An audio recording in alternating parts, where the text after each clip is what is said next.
and welcome to another edition of Potluck, your everything and anything talk and entertainment TV show. My name is Laura Hartman, and I'm your host. Today we have two amazing guests who are making some changes in all of our lives, or trying to help make changes into our lives for a better lifestyle. With me, I have the owners and producers of Conscious Living TV, Michael Alexander and Bianca Alexander. So welcome to the show. Thanks for having us. Thanks for having us. Great. So how long have you guys been together, and when did you get the idea to start Conscious Living TV? Well, now this is Potluck. Is there food? Like, did I miss Well, something? not on the show, we're but the after. potluck. You're the potluck, Okay, yeah. we are, It's the okay. everything and anything. A little bit of pepper, a little bit of salt, mix it up. Yeah. Some hummus. Are you who's salt and pepper? In your mind. Yes. I'm definitely salt. Ha, fooled ya. Looks can be deceiving. Right. And he's definitely pepper. Never judge. Anyway. Okay, so how long we've been together? We've been together for 13 years. We met at a gay party in West Hollywood. I was the only straight guy there, so the odds were in my favor. Unexpected. Yes. Right. Very Yes. unexpected. I'm a native San Francisco, and so I always I always, knew go to gay parties because there's always beautiful women. There's no competition. So I bet they had good food and drinks too. they did, yes, and plenty of dancing Right. and show tunes. Yeah, there you go. And great cocktails. Yes, yes. And so anyway, she was there, and so we connected that night. As soon as I saw her, I felt compelled to. She was wearing this vintage white rabbit coat, and I just Very felt Hollywood. compelled to go pet her.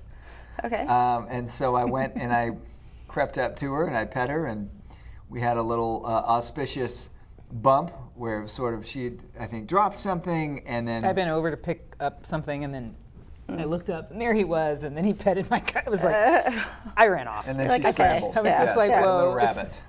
Yes. But, Unexpected. But then we met over the German chocolate cake, and it was like, Okay. okay, he's normal, this is cool, all right. Right. I'll go out with you. Okay. normal. Yeah, Okay. normal, Yes. in quotes. Yes. So, and then we got married a few years later. So we've been married 10 years. And we actually, it was interesting, on our honeymoon is how Conscious Living came to be. Okay. We were, many people conceive babies, and we conceived our network and our show, Conscious Living, on a plane back from Bali. Okay. Literally on the back of a Wow. napkin. A napkin, yep. Like you see in whatever. And so we were on the back of a napkin. It was like, you were frustrated with television.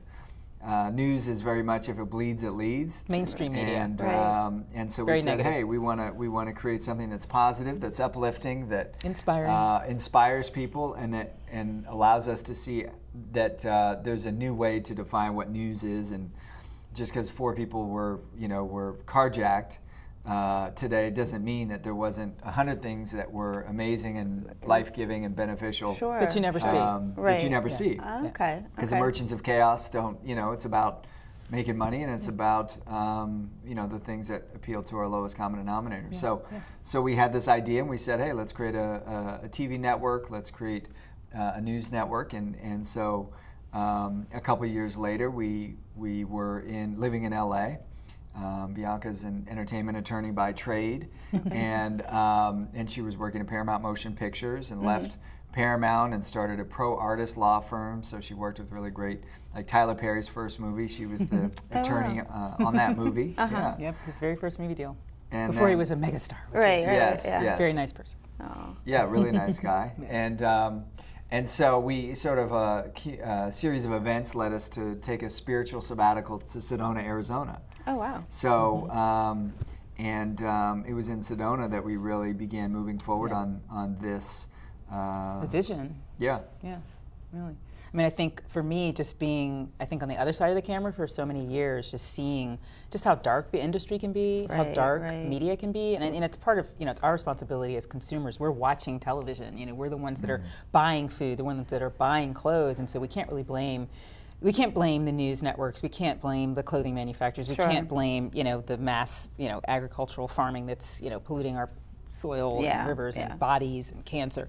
It's us that are making those choices. And so, for me, I really felt that, part of my background as an attorney was really to bring more justice and hope and inspiration and give voice to those issues and topics and communities that don't have a voice. Right. You know, really from a common good for all living things. And so, you know, using media kind of as my platform, as my courtroom, so to speak, you know, it's been great just because there's so many stories that we can tell. Instead of sitting and complaining about the government or complaining about your health or complaining about people or complaining about this is a way to feel empowered and inspired and not preached at or talked down to, but really, you know, to think, hey, there's a different way that we can think. We can begin to evolve. Like, it's okay to evolve. It's part of the natural course of all living things. If you're not moving forward, you're actually moving backward. And what we try to do with our platform is offer a lot of different fun ways you can do that, from food, you know, going vegan or vegetarian or eating raw, or maybe just trying more, you know, hormone-free food or free range. If you're not ready to give up meat, that's okay. We offer opportunities on every step of the continuum, recipes. Vegan Man, who's our wonderful star chef on the network, and he prepares delicious vegetarian and vegan cuisine, eco-fashion, whether it's vintage or clothing made from organic cotton or renewable materials that don't pollute the planet or maybe are a little softer on the planet, you know, recycled vintage clothing. I mean, there's so many different options that all you have to do is sort of find where your passion is, and there's a place that you can move forward. We cover, you know, the best green travel around the world, how to go natural if you have a relaxer. I mean, everything from A to B, natural cosmetics. So and for us, it's been our own journey, because when I met Michael, I'm originally from the DC area, and you know, that was never sort of, you know, when you think Washington lawyer, you don't think like free range hippie type, right? It's like exact opposite, but like inside, you know, I was dying, you know what I mean, and didn't really realize that there's so much information that I can feel better, I can lose weight, I can do yoga, I can do a headstand, I can be a happy person. I don't have to just sort of walk around like this is just life and it sucks, you know. But it takes sort of, I think, sometimes a catalyst and someone saying, hey, here's a little light at the end of the tunnel. Have you tried this? Have you tried maybe soy milk, or instead of soy, maybe eat edamame instead of, you know, Pringles or whatever that is. So just to give people a little taste of what life could be, just thinking a little bit more consciously. And so that's what we're doing with our own personal journey and with the show. Okay, and your website is, it sounds like it's more like a green, like encyclopedia of, like with everything.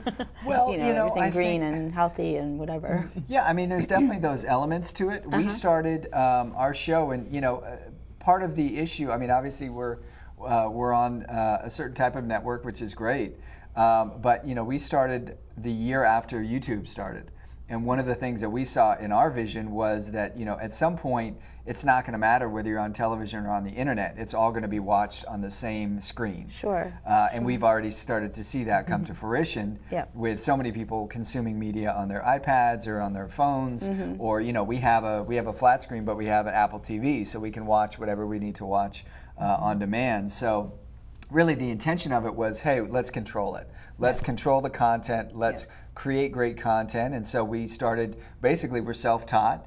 Bianca's got a great eye as a photographer, but we bought a camera. I bought a MacBook Pro many years ago. When we started in 2007 is when we launched the platform, and had this little girl. She was a little girl, but she was a very talented editor. I'm helping him with some of the non-feminist stuff. That whole, it's a journey. Yes. She calls me Macho Camacho from time to time. Yes. It's part of the consciousness continuum, so we have a space for that as well. Yes, for cavemen. We don't call them girls, we call them women. Or maybe ladies. Yes. People, ladies. humans is a nice term. But anyway. Anyway, I could go a number of directions there, but I'm going to try and stay the course here. Okay. Shall we? Please do. Okay. So anyway, so she taught me how to. I took a couple classes from her, and off we went, and here we are, 300 episodes later. Most of our episodes are 5 to 8 minutes, and all the areas that Bianca talked about that we cover, and so and we found that it's been really amazing how we've been able to get the reach out and reach millions and millions of people on a monthly basis with content that really uplifts and it's definitely educational, but you have to keep people's interest as well. Okay. Now, do you have with the whole social media stuff? You're probably on Twitter and Facebook and all that. And do people reach out to you and say, "Hey, your recipes look great, but I just don't have time to like do this stuff. Like, or what do you recommend? Or like, you know, I don't want to go out to the store because it's so expensive to buy organic. Or you know, that's actually a misconception, and that's part of like. I'm so glad that you raised that point. And on Twitter, most of the people that follow us on Twitter, which is @ConsciousTV, on Facebook @ConsciousLivingTV, that's our fan page. Most of them are like, oh, that picture, that video looks really good. What's the recipe? Right. It's usually never like, I can't do this or I can't. They're always like, I want more. Give me another recipe. Sure. Do you have a recipe for gluten-free something we've never done? So they kind of encourage us to keep going. Right. But there are a lot of misconceptions out there about how hard it is to be conscious. And I think part of it is, again, it's like we've sort of bought this myth of disease. We live in a society where it says it's normal to be sick and to have to go to the doctor to give you pharmaceuticals to alleviate the symptoms that never get rooted out because the fundamental cause is never dead. It's just a Band-Aid. So it's like we've been raised, I think, to sort of accept this as the reality. And you know, with that comes, anything that's healthy is going to cost more. When you think about it, I mean, Michael, you had a good formula. The majority of people on the planet, like 90% of the people on the planet spend 100% of their money on healthcare the last 10% of their lives. No, the last 2 weeks of their life to stay alive than they do their entire life before that, it's building their health. Money, so it's like, you know, your health is like, absolutely, and your health is like a bank account. Yeah.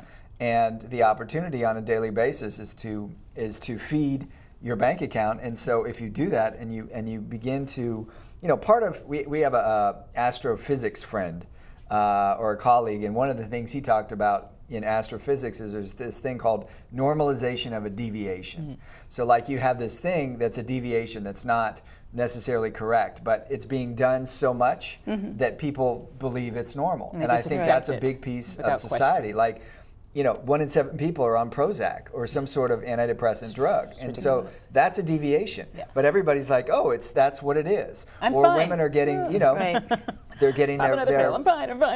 Right. Women are getting their you know, breasts mammogrammed, you know, 20 years old, 30 years old, 40 years old, and you're radiating this vibrant part of your body again and again and again and again and again. Because as well as damaging the tissue with like.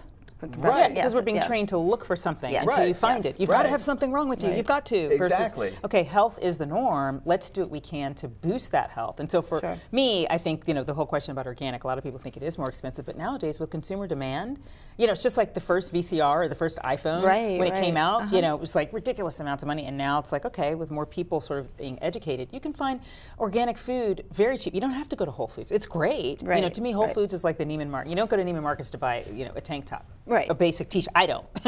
Okay. Right? Some do. I probably go to the thrift store or Goodwill or whatever, but that's me. I'm a fashion person. You don't have to. You can if you can afford it and you want to, but you can get it at Safeway. You can get it at pretty much any grocery store, and you'll find it at many of the same price points as traditional food. But then you think about how much does it cost to go to the doctor? How much does it cost to like get those pills every 30 days? How much does it cost to not be able to get out of bed because you got a back problem or you know, some sort of organ problem. I mean, it's like people don't think of the cost. We're so shallow in the sense it's like we're only looking at what we see with the eye right now. And it's kind of like living in this instant gratification society. And you know, unfortunately, social media can increase it. If you're living your life with just everything is just about what you can say in 140 characters or what you can see in 3 minutes or less, you know, you sort of miss the opportunity to kind of start diving deeper beyond what you're seeing on mainstream television and beyond what your doctor's telling you. They're, you know, they're in the pocket with the AMA and, you know, they're all sort of working in certain instances to our benefit. You know, it's like if I broke an arm, I wouldn't knock down, you know, going to a traditional, you know, Western doctor, you know, but it's like if I have a recurring problem, it's like there's something going on. Let me get to the root of it. And unfortunately, Western medicine is not trained in that direction. So that's just one example of how, you know, what we try to offer with conscious living is just being more conscious, the definition of conscious, awake, aware, you know, a sentient being, you know, and just sort of paying attention as opposed to kind of going through life sleepwalking and just doing what we're told and not questioning and not thinking because we don't want to take responsibility for our own health, our own happiness, our own relationships, our role in the community. It takes more energy and more effort to do that, but it's like once you, it's just like working out. Once you get to a certain level, it's like you actually get energy from doing it. You know what I mean? I mean, I think as a vegetarian, I've been vegetarian for 10 years now, well, vegan for 5 and vegetarian for about 10. I have more energy. I don't get tired midday like I used to. So I can do more, I feel better, I don't get sick, I don't get the flu, I don't get the flu shot. You know, it's like I'm healthier than I ever was before. And so it's just, it's kind of being open-minded to kind of think a little bit differently. And, you know, and once you do the research and you kind of become your own healthcare advocate, right?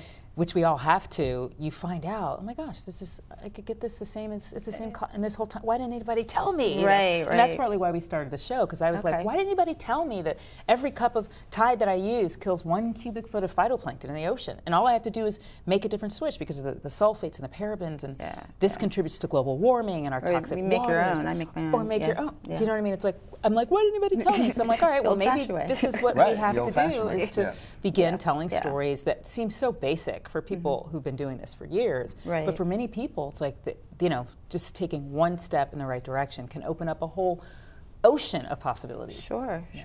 Now, what about, you know, back to the grocery store or whatever, international markets actually are pretty good because they don't do hormones. A lot of them don't have the hormones or the actual, you know, extra added natural pesticides or smaller whatever. batches too. And also affordable. But what about for people that are like on welfare or like seniors, you know, people that don't have much money, or if some, you know, I know that you know, what I read online is you work with like self-sustaining, like people can make their own gardens and stuff like that. Is that correct? That I mean, that's something people can do to like help save on money. You know, if they had their own gardening, right? Absolutely. Everybody should have their own garden. Everybody should be growing food. There's no one who shouldn't be growing some food, period. Even if you have to do your little container on your balcony, you can grow something. You know, just the way that the world's going, it just. Do you have that on your website? You know, because I've tried to grow plants and I'm, you know. We have lots of stories about gardening on our website. I don't do very well. I have like one plant, and then it's been staying alive for the past couple of years. But Other than that, everything else like dies. You start small. You start small. It's a formula. It's not rocket science. You start small, and then you build from there, and you develop a relationship with the plants. You know, Michael talks to the plant. He's an amazing gardener. He talks to the plants, and he started out, when I first met him, he had this little sick, I don't know what the plant was, but the thing was dead and dying, and just.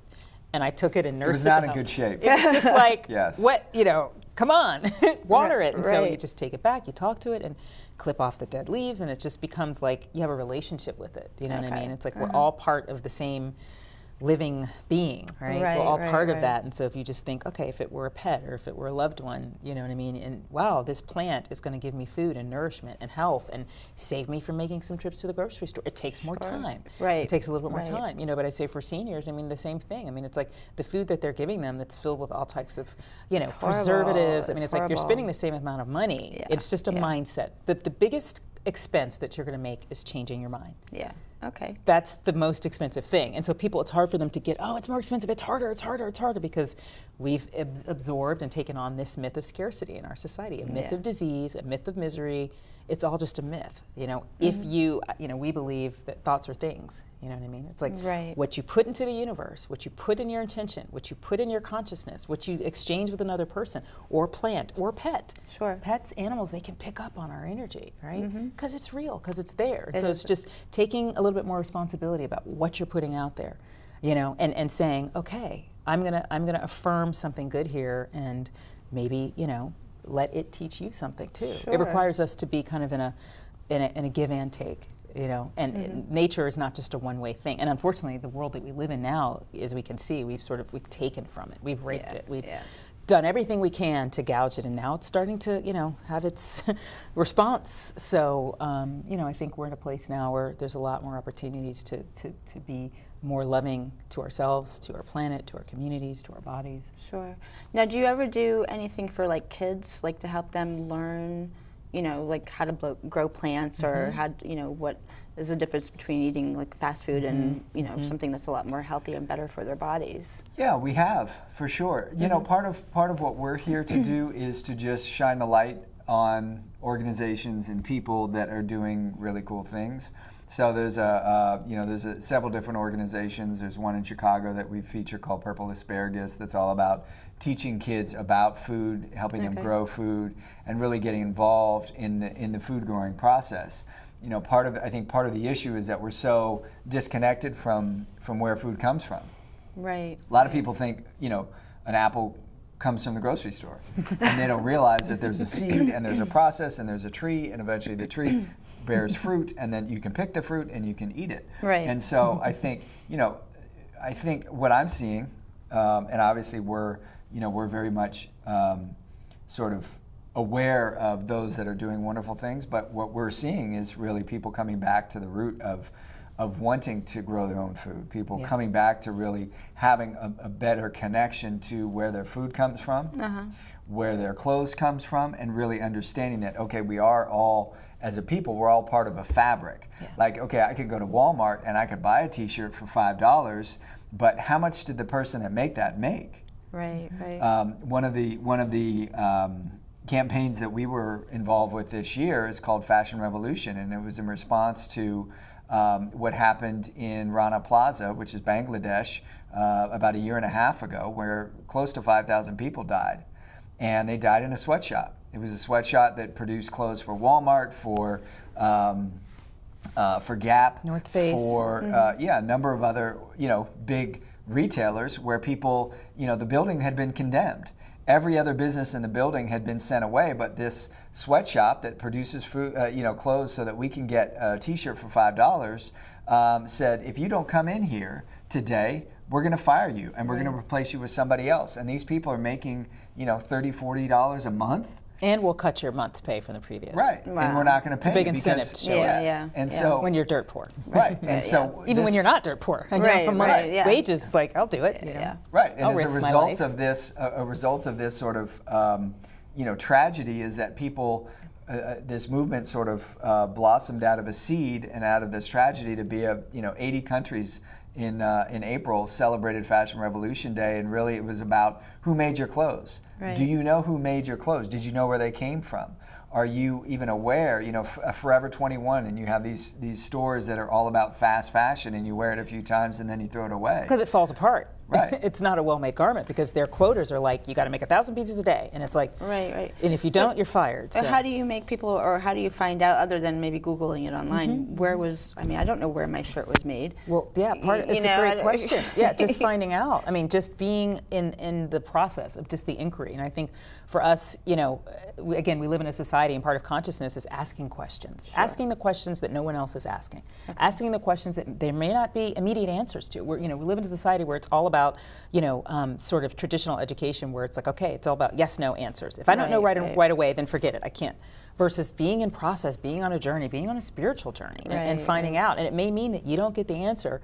You may not find out who made that shirt. The thing is, you can reach out to the manufacturer and find out. And typically, this is the sad thing, the majority of the people that are making our clothes, it's not machines, it's people, are young girls under the age of 25, mostly women of color, and they're taking a step up just to be able to make some money so that their younger siblings that are at home can go to school. Because unlike the United States, where there's, free public education, you have to pay to go to school. You have to pay to be able to get on the roads, to have clothes, to have books, and it's something that the majority of people in many third world countries like Bangladesh do not have the access to what we consider a privilege and a right. And so if you think about just making a different choice on the clothes that you buy, and thinking, okay, was this person paid a fair wage? They don't have unions in Bangladesh, because the people that participate in unions are fired or beaten, it's a very violent kind of world, and we with our needing sort of bottom dollar. Everything has to be bottom dollar, understandably, because of the financial times that we live in and the economic times we live in. But it's like there's a way to think about life and about commerce to understand the true cost of fashion, the true cost of food. What is the true cost, including planetary, human, your consciousness, your health? If I'm putting toxins next to my body 24 hours a day, and the largest, most absorbent organ in my is my skin. It's like, forget the person that's making it. You're eventually going to develop some sort of autoimmune disease, whether it's cancer or whatever. It's like, so just thinking, and a lot of this can seem overwhelming. Oh gosh, how do we fix it? How do we fix it? How do we fix it? And we try to offer, just take one step. For some people, they're not interested in fashion. They're foodies. They come for the food. They come for the recipes. Some of the fashionistas, they don't want food. They just want to know the fashion. And they're not necessarily concerned about whether it's vegan or whether it's vintage or whether it's thrift. They're just interested in the fact that it's the next innovative trend. You know, Okay. consciousness and sustainability and renewable energy and solar is the way of the future. And so at least that's one way to think about, okay, maybe I can try to jump on the bandwagon in whatever way makes sense to me, and, you know, make it your own, and then share with us ways that you're making it work. Well, I think, you know, your mind is like a rubber band. Once it's been expanded, it can never go back to the same, you know, the same elasticity. And so really what we try to do is to expand people's minds by just asking questions and inviting others to ask questions. So just by you saying right now, I don't know where my shirt was made, tonight you may Google it. Yeah, I will think Google about it. And it'll be in the back of your mind, and it may not impact you this week, but maybe next week or maybe a year from now, when you're shopping, you'll say, oh, where was this made? Bangladesh. Or you'll see, okay, this is a cute shirt and this is a cute shirt, but this one's organic cotton. Let me go with this one. And so, you know, and so just from that perspective, or just, you know, Googling who made your clothes. So this whole concept is just understanding that, hey, we can begin to shape our world and create a better world by realizing, A, that we as consumers drive what is supplied. Right. It's about having options, ultimately. Right. It's about having options, and it's about asking the right questions. Okay, great. Now, we're coming close to the end of our show, so I really thank you for coming on.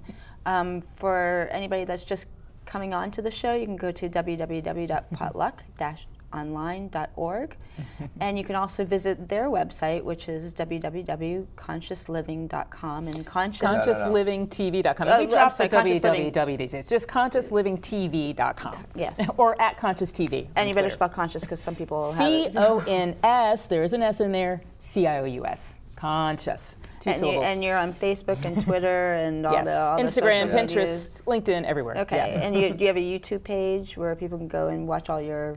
No. Best place to go is ConsciousLivingTV.com. Okay. Yeah, that's where we own the rights to all the videos. Okay, got it. Okay. Don't forget the TV. Well, thank you again. We appreciate it. Yes, and thanks for thank having you us. for joining us, and we'll see you next time. Yeah. All right.